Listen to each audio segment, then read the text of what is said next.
time you get down on your knees, you proud. God blessing all the trials. The only choice, DJ Reese. Yeah, man, and we still broadcasting live, Patchwork Studios, ATL. We are here, 66 Raw Radio, and we got something like a legend in the building with us right now. What? I mean, we just played one of those records. You might know him from that. Yeah. But the homie Big Gipp is here. What's up, King? What's up, brother? How you feeling, man? Everything's so good, man. Everything's so good. What's good, man? Like you've been on the music scene for a long time now. Yeah. Making history. Uh-huh. But what's new is what was the question right now. What's new? I don't want to dwell on the past. Okay, what's new? I got movies coming out. I got a new movie coming out. We in the studio, the whole Dungeon family back in the studio. Nice. You know, working. You know, I got a new solo album coming out. You know, I put out 2 records about a year ago. I did Shine Like Gold, me and CeeLo, which was a big record overseas, and then I did another record called Beautiful Lover. And I just been at home. I just moved back to Atlanta. I've been going to LA for about 5 years, you know, doing TV and stuff. So, you know, I'm back home and I'm in the music, man. So, you know, our documentary just came out, the Organized Noize, where everybody getting to see, you know, how Atlanta was built, you know what I mean, straight out the streets, you know. So, and then it's I'm kind of cool. It's like surreal being in this room because we did Still Standing in this room. Yeah. Yeah, man. So a lot of history here, right? A lot of history in Patchwork, man. We was at the first Patchwork before they did this. Yeah, they was up the street, man. You know. So I mean, for me, it's just music, man, life, and continuing to do what I do. You know, the difference between us and a lot of artists. We actually sold a lot of records and actually get royalties, so. We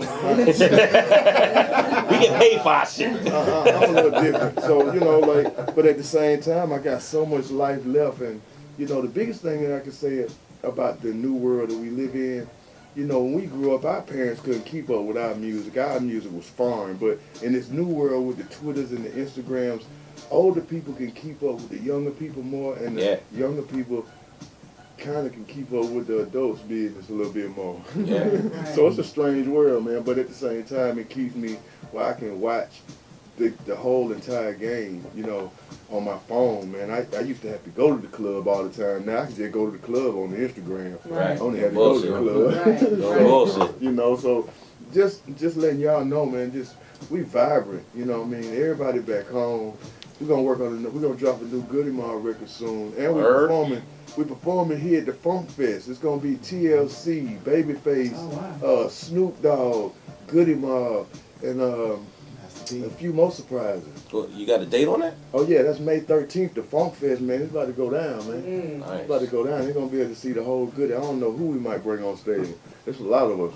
So, you know, I can't wait till we do this. But I'm having a great time, man. Just being relevant in music and staying relevant in music and supporting all the new artists that's coming out of Atlanta, man. Right. We got to give a shout out to Future all the time. You know, that DF. You know what I mean? We still here. They talking, where the DF at? Look at Future. Right. Yeah. I wanted you to touch on that. I'm glad that you brought that up because I heard that he started with Dungeon Family. That's Rico's cousin. So, okay. So Rico Wade, Future, and Rocco, they all first cousins. Okay. So it's like, it's been, you know, he's been around since the beginning. We just, you know, happy as a family that he's doing this thing. And he getting to do it with L.A. Reid, the same dude that put us on. Right. So, you know, it's great, man. And, it's all family. You know, everybody back in the building, 3,000 back in the studio. Big Boy almost finished with his new album. He just dropped Phantogram. Killer Mike is killing for the Dungeon family. You know what I mean? He getting ready to do Coachella. So, you know, all of us as far as brothers and as far as a family, we all over the industry, man. Like, we here. And, you know, people's like, where did y'all go? I mean, we started having kids. Motherfuckers grew up. You know, we can't be kids forever. That's right. You know, everybody, you know, little ones, you know, they up now. So now we're going to start doing more shows and releasing more music. But I'm having a good time in music right now. It's a good time to be in music right now because, you know, you don't have to be just one thing. Only thing I hate about the music right now is, you know, the deliberate biting, like deliberate taking other people's stuff. Like it's just crazy to me. That was like rule number one. Is anybody specific you thinking of? I mean, they everywhere. Look, we were just talking about that. Because we were just talking about your homie. On Panda again, because like I said earlier, I did not know that was not Future. Yeah, but then then again, then you look at the politics behind the record. If he wasn't with Kanye West, would you pay attention to the record? I didn't even know he was with Kanye. Yeah, he signed to good music, so that means that his record came in the door with a check with it. Yeah, that means radio wouldn't pay attention to it to play it. That's what I'm saying. Yeah. So when you look at things like that, you kind of just be like, in some places the game is unfair for those that actually put in the work, and for others, I think it gives people the wrong impression about hip hop, because it gives the impression that all you got to do is steal from the next man and win. Right. You know, and it's kind of like, wow, like that's one thing that I'm so glad about Atlanta, man. And we fought that fight. We fought that fight for Southern hip hop, and right now I'm just so glad that I don't care what nobody else doing in no other city. You'll never be able to stop what's going on in Atlanta. That's right. You won't be able to stop it. As long as we got more strip clubs in the United States, it's always a place to go and let somebody hear your record without it being a budget attached to it. And how many great records have just come from just the natural, organic way of pushing records. That's doing something naturally, taking it, and the DJ actually liking it and playing it. Yeah. It's nothing like getting that kind of reaction without it being political. Right. You know what I mean? And I just think the game is so political right now. I tell people all the time, the more you bring to the table, the less you got to ask for. But at the same time, in this business right now, with these 360 deals and so many other things, the record companies are so in the artist's lap. When it used to be a time where LA would say, or Sylvia Rome would say, here goes some money, y'all go do what y'all do, holler at me when y'all finish. It's not like that anymore. You know what I mean? It's like everybody's so in on the music, so in on the process of the music, and I just think it takes away from, where a lot of artists could be right now, because so many people want to throw their opinions into the pot before the audience get to say what they like or not. Right. You know what I mean? So that's all. That's real shit. So let's talk about your new music though. So you got a new record. Well, I got new records. Now I'm gonna tell y'all, I put out a mixtape about a year ago, and like on the mixtape I had 2 Chainz, Trinidad James, Bruno Mars, so many people. You know what I mean? And I only did it because of the Outkast Outlast concert, because it really blew my mind that for 3 days in a row, from Friday to Sunday, we sold out 30,000 people. 3 days in a row. So it was over 100,000 people that came to Atlanta from all over the world to watch the Dungeon Family do what we do. It was like it blew my mind, because I actually knew after that concert, I said, we really did something. Yeah. With the music. You know what I mean? It really went all the way around the world for us.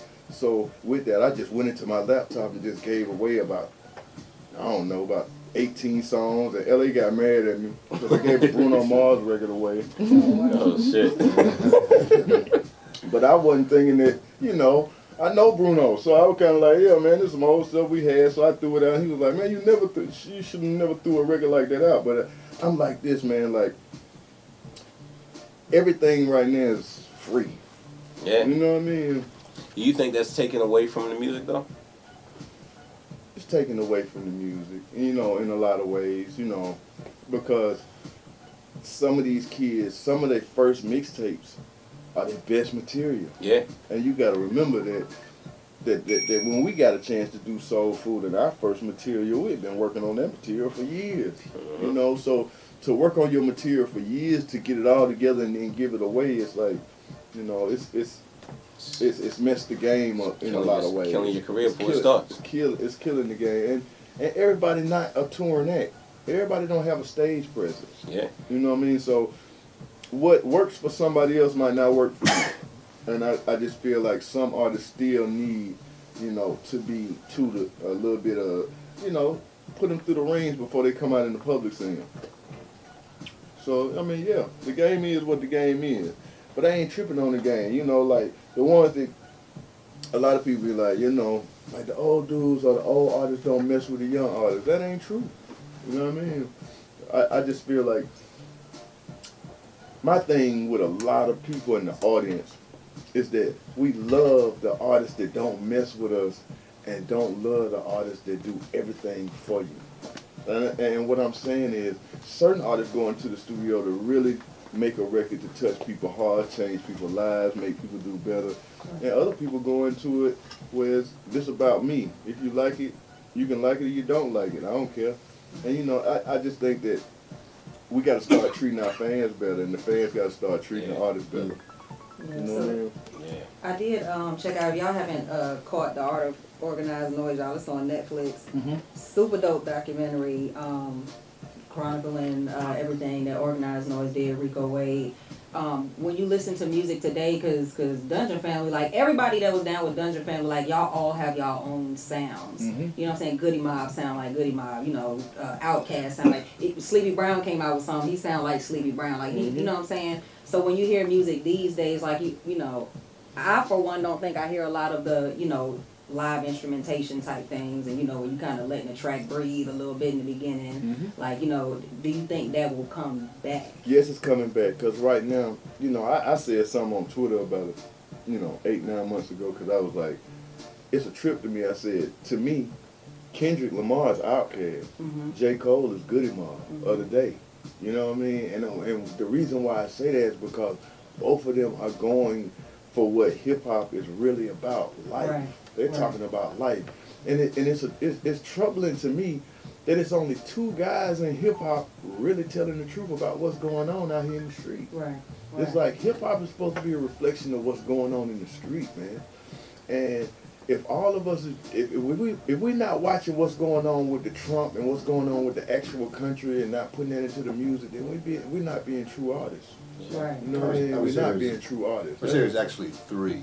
So you add David Banner to that list. Well, I mean, David Banner, excuse me, David, I'm sorry, sir. That was the first person that brought Goodie Mob to Mississippi State. He was the president of the youth foundation there at that college, and us and David Banner we have been together actually since the time we've known him. So yes, David Banner put out a great record, man. Like, CeeLo was talking to him. He said he saw David Banner about a week or 2 ago. He was on the road and he was like, yo, David Banner let me hit a new album. It's crazy. And it's like, it's a trip to me that people be like, y'all want to hear this kind of music, but you don't support it. Why y'all think TDE is so scared to drop anything? Because they don't want a non-successful situation around them at the moment, because they trying to make the audience continue to buy into Kendrick. And that's good, man. Like, and you gotta you gotta understand this too. Kendrick is having a ride. Kendrick's career right now is mirroring Goodie Mob's career. Because it's like, think about it. If Kendrick wasn't with somebody like TDE that was actually spending the money on his talent and letting him express himself as a real artist, would people really pay attention? Right. You know what I mean? Like, you had J. Cole sell a platinum album, and you not want to see Jay-Z put his arm around this man's shoulders and take and put him out there like how TDE has done Kendrick. But you'll see Jay-Z with Kendrick. It's kind of crazy, right? Okay. Yeah, but the same situation. J. Cole wrote and he produced, no features, platinum album, not even recognized. Yeah. That's the kind of stuff we've been fighting since we've been in the game.